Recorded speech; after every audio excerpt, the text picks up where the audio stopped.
C'est l'actualité internationale chez Kivu Morning Post. Commençons. La Coalition nationale des volontaires pour la défense de la patrie, VDP, a mis en place son directoire exécutif national ce samedi 13 décembre 2025. Cette structure organise et coordonne les activités de Wazalendo sur tous les territoires. Le professeur Dadi Saleh a été élu directeur exécutif, tandis que le député Willy Michiki dirigera les conseils d'administration et promet la reprise d'Ouvira et des zones occupées par le M23 dans les 3 semaines à venir. Le Wazalendo menace d'attaquer les Rwandais d'ici 3 semaines. Créer toutes les stratégies possibles, comme nous sommes maintenant un corps uni. Si chaque mouvement aujourd'hui, nous sommes plus de 250 mouvements, si chaque mouvement peut donner seulement 50 hommes, c'est rien. Imaginez-vous, on va être à combien? Et l'opération aujourd'hui, c'est de déplacer la guerre du Congo vers le Rwanda. C'est comme première mission. Aujourd'hui, nous sommes samedi. Nous disons, dans les 18 jours qui nous restent, nous devons récupérer Ouvira et ramener la guerre d'où elle est venue. Et ça, c'est notre devoir constitutionnel. On n'a pas besoin de qui que ce soit, des Américains, des Chinois ou même du gouvernement. Non, c'est nous les VDP. Nous allons démontrer en face du monde que lorsque la population est organisée, rien ne peut lui être impossible. Donc, retenons la date d'aujourd'hui. Si notre plan n'est pas dérangé, nous serons dans moins de 3 semaines au Rwanda. Et lorsque nous serons au Rwanda, c'est naturel. Les Rwandais qui sont aujourd'hui à Uvira, qui sont à Lubero, qui sont à Masisi, à Goma, n'auront pas d'autre choix que de revenir chez eux pour défendre leur pays, n'est-ce pas? C'est comme ça. C'est pourquoi nous avons besoin d'accompagnement, d'une très bonne communication, pour que les Congolaises et les Congolais comprennent que les VDP, de les volontaires pour la défense de la patrie, c'est l'émanation de la population. Et ces combats-là, nous les ferons. Le chef de l'État, commandant suprême de Wazalendo, lui-même il l'a dit, il est notre commandant suprême, il est disposé à nous accompagner. Nous n'avons pas demandé la permission à qui que ce soit.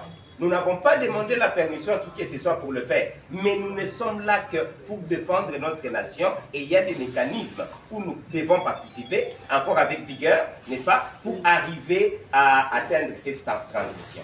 Donc les remerciements au ministre, au vice-premier ministre de la Défense, parce que, je vous assure, ce n'est pas une tâche facile.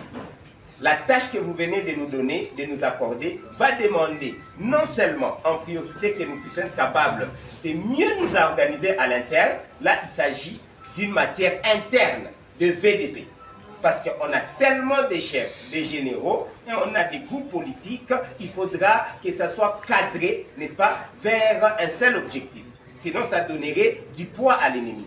Donc, nous pensons effectivement avoir la chance d'avoir cet aval que vous venez de nous donner. Mais il y a un travail. Il y a des chartes qui vont être signées par tous pour encore une fois savoir comment nous allons fonctionner. Donc ne vous en faites pas, il n'y aura pas de désordre. On sait qu'il y aura une période de transition, mais nous sommes là pour essayer de tout faire pour pas essayer. Nous devons ramener de l'ordre pour que nous puissions chasser l'ennemi. Et puis, plus de 500 personnes ont traversé la frontière de Kavimvira entre la RDC et le Burundi dimanche 14 décembre 2025.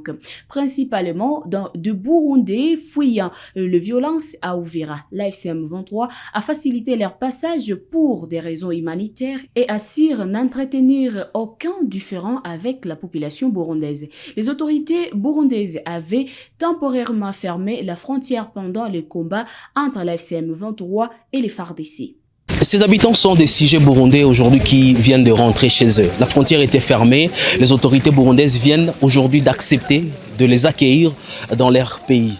Ils se sont retrouvés en République démocratique du Congo alors qu'il y avait des combats entre les forces armées de la République démocratique du Congo et le M23. Pourquoi la M23 aujourd'hui facilite cette traversée? Tentative de réponse avec le porte-parole politique. Nos compatriotes africains burundais voulaient rentrer chez eux. Ce sont des gens qui travaillent au Congo, des journaliers. Ils voulaient rentrer chez eux.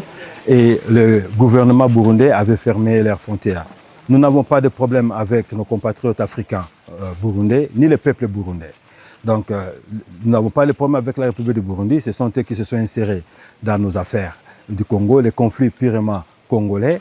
Alors, ici, nous avons ouvert notre frontière, qui est toujours ouverte, qui n'a jamais été fermée, parce que nous avons la politique de la libre circulation des personnes et des biens.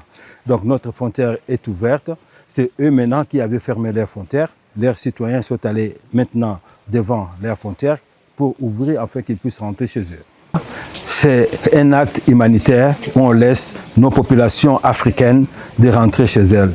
Donc, ce n'est pas question de savoir s'il y a eu contact ou pas. Mais ce qui est vrai est que c'est un acte humanitaire qui est fait pour que nos compatriotes africains puissent rentrer chez eux. Depuis la frontière entre la République démocratique du Congo et le Burundi, Blaise Bassabossé pour Kivu Morning Post. Les communautés Banyamulenge et Bembe vivant en Europe se sont rencontrées ce week-end pour discuter de la cohésion sociale et de la cohabitation pacifique face à la détérioration de la situation sécuritaire à Uvira. Elle affirme que tous les habitants du Kivu doivent vivre ensemble sans discrimination ni discours de haine. Suivant. Communiqué officiel. Nous, membres du cadre de concertation des communautés Bembe et Banyamulenge vivant en Europe, réunis en date du 13 décembre 2025 à Bruxelles, avons discuté sur les points suivants. Historique sur la cohabitation pacifique de nos deux communautés respectives. Situation sécuritaire et ses conséquences sur nos communautés. Après analyse et réflexion approfondie sur les points ci-haut cités, il a été recommandé ce qui suit. 1. Instaurer un cadre permanent de dialogue entre les représentants des deux communautés en Europe en vue de promouvoir une paix durable entre les communautés respectives. 2. Instaurer un climat de confiance et un système de protection mutuelle entre nos communautés. 3. Favoriser les échanges économiques entre nos communautés. 4. Compte tenu de la situation sécuritaire actuelle dans l'espace Fizi-Itombwe, nous tenons à interpeller nos communautés respectives à s'abstenir de tout propos et actes incendiaires et d'éviter que Fizi-Itombwe ne se transforme en champ de bataille qui pourrait causer des pertes de vies humaines inutiles. Fait à Bruxelles le 13 décembre 2025. Le cardinal Fridolin Ambongo Ateni, le protagoniste responsable du conflit dans l'est de la RDC, à la clôture de la 15e assemblée plénière de l'ACAC dimanche, regroupant les conférences épiscopales du Burundi, de la RDC et du Rwanda. Il a déclaré que si les appels de la CENCO et de l'ECC avaient été attendus, notamment après la prise de Bunagana par le M23, de nombreuses vies auraient pu être épargnées. Suivant. En effet, comment comprendre qu'à moins d'une semaine de la ratification des accords de Washington, la ville d'Uvira tombe sous occupation? Comment ne pas voir dans cette chute les limites même des accords et des autres initiatives qui excluent subtilement les Congolais et veulent normaliser les pillages systématiques de ressources du Congo. Ces limites donnent justement raison à l'initiative portée par les évêques de la CENCO et les pasteurs protestants de l'ECC l'initiative d'un pacte social pour la paix et le bien vivre ensemble en RD Congo et dans la sous-région des Grands Lacs. À l'heure actuelle, ce pacte apparaît comme le chemin incontournable d'une paix désarmée et désarmante, d'une paix authentique et durable dans notre sous-région. Désarmée parce que ces pactes refusent la logique de représailles, des exclusions et d'un triomphalisme éphémère. Désarmante parce que cette initiative veut toucher les racines du conflit, aller en profondeur, en réhabilitant la vérité, la justice et la dignité de chaque personne humaine.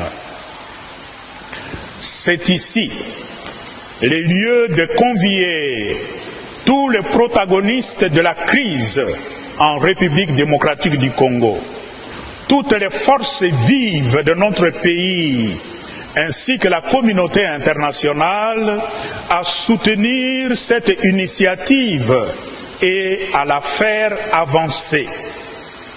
Si les appels de la CENCO et de l'ECC étaient entendus, notamment après la prise de Bunagana, combien de vies humaines ne pouvait-on pas épargner? Mais hélas, que du temps perdu, que des victimes que l'on pouvait éviter. C'est pourquoi nous condamnons avec la dernière énergie, comme nous l'avons déjà fait dans d'autres circonstances, tous ceux et celles qui voient dans la guerre la solution à cette crise. Au clair, notre génération ne serait-elle pas comparable à celle que Jésus interpellait en ces termes? Nous vous avons joué de la flûte et vous n'avez pas dansé. Nous avons chanté des lamentations et vous ne vous êtes pas frappé la poitrine. Matthieu 11, 17. C'est tout pour l'actualité internationale chez Kivu Morning Post. C'est votre première fois de nous suivre. N'oubliez pas de vous abonner et d'activer la cloche de notification pour être à la une des informations à République démocratique du Congo et dans tout le monde.